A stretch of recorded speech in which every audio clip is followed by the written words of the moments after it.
Agtultuloy ti Press Corps Weekend Edition. Balay digiti otoridad nga nangay patungpal ti buy-bust operation. Narestar dito'y digiti dua a lalaki ken nakumpiskar pay digiti na duma-duma abanbanag. Ti police report ni Dano ni Press Corps, Ryan Pardo. May sa nga buy-bust operation ti insayangkat iti grupo iti Paidsog ken CIDG nga indadauluan ni Police Chief Inspector Arbel Merculio agarop alas 6 iti rabii. Iti kalman may ka-16 nga aldaw daytoy abulan. Iti barangay 5 iti ili abantay iti nakaaramidan iti nasao nga operasyon. Aditan nga balaygi anakimek iti dua a lalaki nga managan iti Marlo Lim I de la Cruz alias Boye 36 ti tawen na may sa driver nga agday iti barangay Kuta, Syudad Itibigan ken ni Eric Pilar I Polyoso nasawaan awanan ti trabaho nga agday iti barangay Kabalangegan iti metlang nadakamat nga syudad. Nilimket na alaan iti 20 nga piraso a sachet ang mapapati nga shabu ken ni Pilar metket na alaan iti 5 ang nakasachet nga mapapati metlang nga shabu. Actually itong operation namin to is it took 1 month from surveillance to hanggang ngayon na operation namin. Nagkaroon tayo ng buy-bust operation at with yung police natin as pusher buyer, bumili siya dito kay Marlo Lim. Nagkakaroon pa kami ng follow-up investigation about that, yung veracity ng sinasabi nila. At hopefully may mga susunod pang operation nito. Iti dejimit lang nga aldaw agarop alas 8:30 iti rabii kalpasan iti pannakatiliw. Nilim ken Pilar ket na aramid met ti panagsokimat iti pagtainganda iti barangay 4 iti nadakamat nga ili. Iti search warrant ket inisyo ni Judge Francisco Ante Jr. iti MTCC iti nadakamat met lang nga syudad ket dita analaan damanen iti innem a lighter, tallo nga improvised lighter, may sa atuter, may sa arolyo nga aluminum foil, plastic, cellphone, bala, paltik a paltog ken kwarta.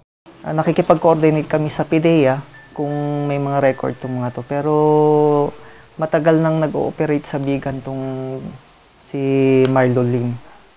Hindi naman natin masabing marami pa sila, pero we will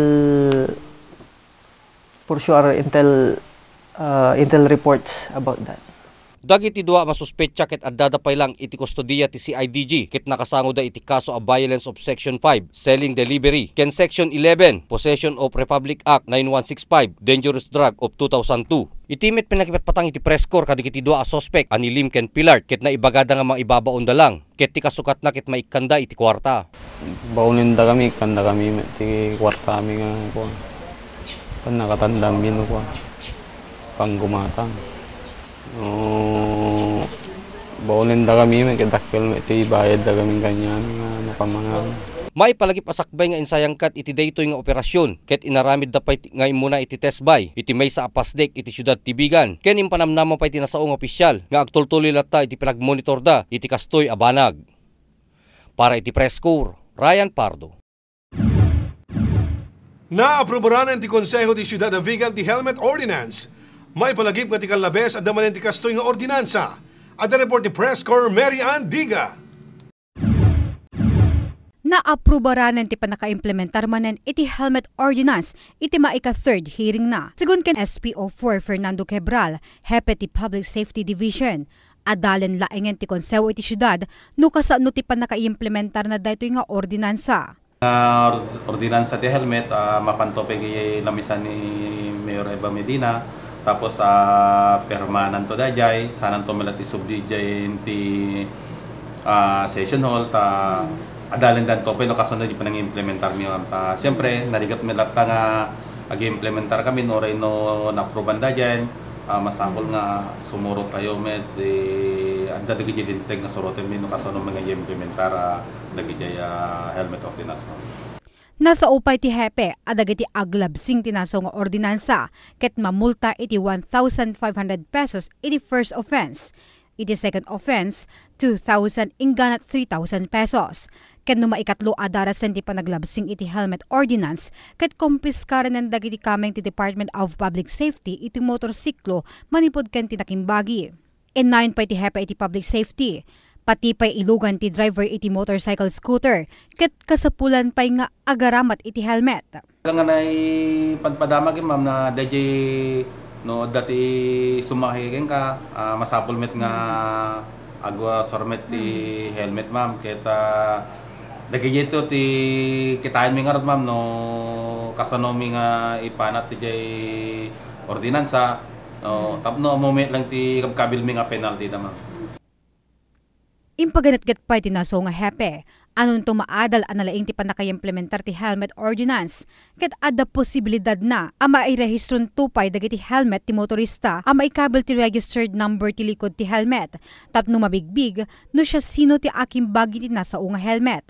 Babani ti daytoy awagas, maliklikan iti pagbutbut ngan ti umili, abaka alaen manen agundaway dagiti agisay sayangkat iti riding in tandem nga agaramid iti krimen iti uneg ti syudad Kalaksidan iti police visibility. Intingor na pagamuan amay patungpalen iti helmet ordinance iti syudad Tibigan. Sigon iti konseho, Kalaksidan a national law daytoy ket para iti pagsayatan met dagiti motorista iti nasaw a syudad. Para iti press corps, Marian Diga. Tapno maliklikan ti sakit akamuras, may sa programa ti nakasagana nga mayuswat. At ni press corps ni Sel Benitez. Maysa ti probinsya nga Ilocos Sur iti nakaisayang katan ti supplemental immunization activity mainaig ti kampanya kontra kamuras. Ti Department of Health nga addaan tema iligtas sa tigtas ang Pinas. Nga dinarayan dagiti midwife ken doctors, pakairamanan payen dagiti municipal health officers. Bawat MHO and PHN and midwife, yung staff ng RHU, sila ang nakakaalam ng kanilang munisipyo, hindi ba? So gagawa sila ng plano kung paano nila i-implement ang measles elimination activity. Iti measles rubella wenno kamuras iti Ilocano, ket maysa kadagiti agraraira asakit ti kudil ita apanawen, kang runaan no nabara ti panyempo, maala daytoy no adda ka iti narurugit a lugar ken naasok nga aglawlaw. Gapu iti virus nga agsir-circulate babaen ti angin, nga dagiti nadaras a makaptan, ket dagiti ubing nga adda iti 9 months agpangato, tapno malappedan ka daytoy kasapulan nga agpabaksin iti anti-measles, maysa lang daytoy awagas tapno maiyadayo tayo iti kamuras, wenno anyaman a klase iti sakit ti kudil. Segun ken ni Doktora Albiar, iti panaggurigor, panagrashes, panaguyek ken panaglabaga dagiti mata ket mabalin a masuspetsyaan nga agruar iti kamuras ti maysa a tao ti sumaruno nga aldaw, mabalin daytoy nga ipatay no saan adagos a maagasan. Oo, airborne yung mga yan eh. Present naman ang virus sa atin. Ngayon ang pagkalat niyan talaga by droplets infection. Kaya nga may bakuna tayo. Pinababakunahan natin ang mga bata as early as 9 months. Tapos mauulit pagdating ng 15 months para maprotektahan sila sa tigdas. Basar ti datos ti Regional Health Office, iti 695,932 a populasyon dagiti agindeg ti Ilocos Sur. Adda innem ana i-report nga addaan kamuras, manipod na panatawen agingga March 2, 2011. Sana mapayuhan natin ang ating mga magulang at yung mga teachers, matulungan kami, even the local officials, na pabakunahan lahat ng mga bata. Kasi we are targeting to eliminate measles sa Philippines. Dito sa Philippines, we are hoping na by 2012, wala nang tigdas na mangyayari, wala nang magkakaroon ng tigdas sa Pilipinas. Punteryada nga rod amapunas amamin pinsan ti kastoy asakit iti komunidad, babaen ti panagtitinulong da kadagiti local officials, ken iti rural health unit, kadagiti munisipalidad, tapno amin nga ubing ket mabakunaan kontra kamuras. Para iti press corps, Nisel Benitez.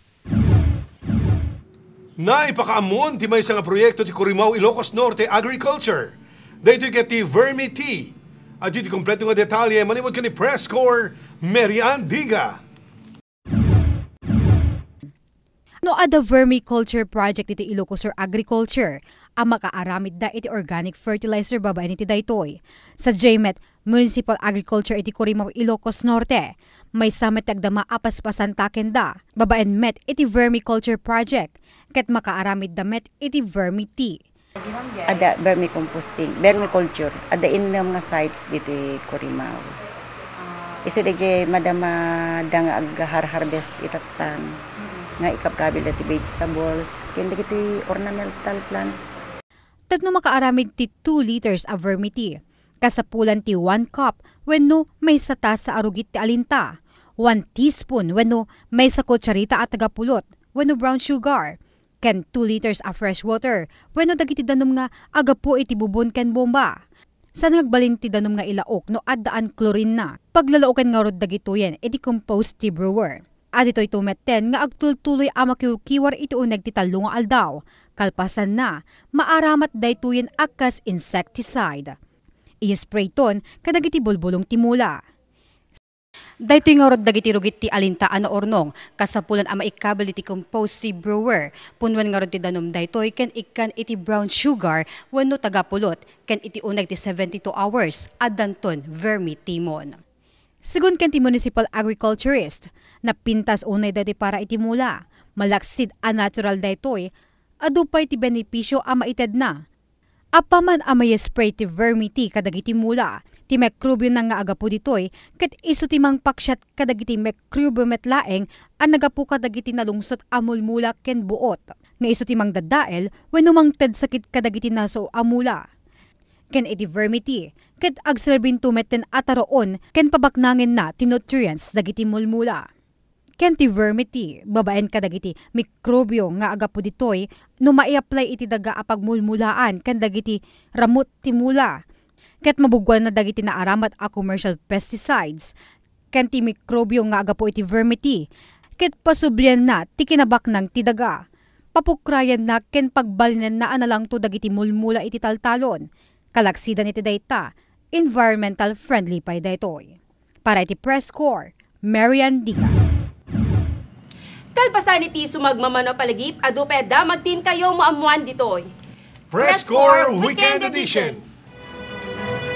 Padaanan ti sumarno a damag iti Press Corps Weekend Edition. Eksklusibo kotse na uram. Advocacy Symposium na isayangkat iti siyudad Avigan. Chief of Police iti Ili San Ildefonso nagyaman kadigiti residente. Tsunami prone areas intay amwen